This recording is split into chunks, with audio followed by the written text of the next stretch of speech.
মানে জিনিসটা মুখে যে তোতলানি আছে তোতলানি কি অবস্থা? তোতলানিটা অনেক কম আছে। তোতলানি কম আছে, গ্যাস রুগানো ছিল না? না চুলকানি উঠে নাই, টনসিল কম আছে। জি এখন নাকের সমস্যা? জি নাকের সমস্যা বেশি, নাকের সমস্যা আর খাওয়া দাওয়ার রুচি এখানে খেতে চায় না। আর গামে দুর্গন্ধ একটা আছিল, এটা এটা আছে হবো, এখন আছে, অ্যালার্জি উঠে নাই? অ্যালার্জি ওঠে না।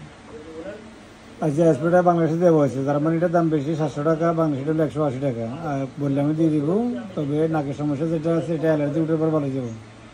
অ্যালার্জি উঠে পরে মানে ওষুধ খাওয়াইছি যে মানে হয়তো লই গেছে আর কি না।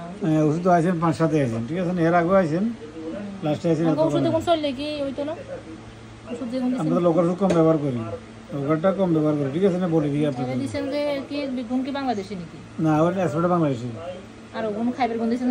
জার্মানি আছে, কালকে আছে, মার্কস আছে জার্মানি।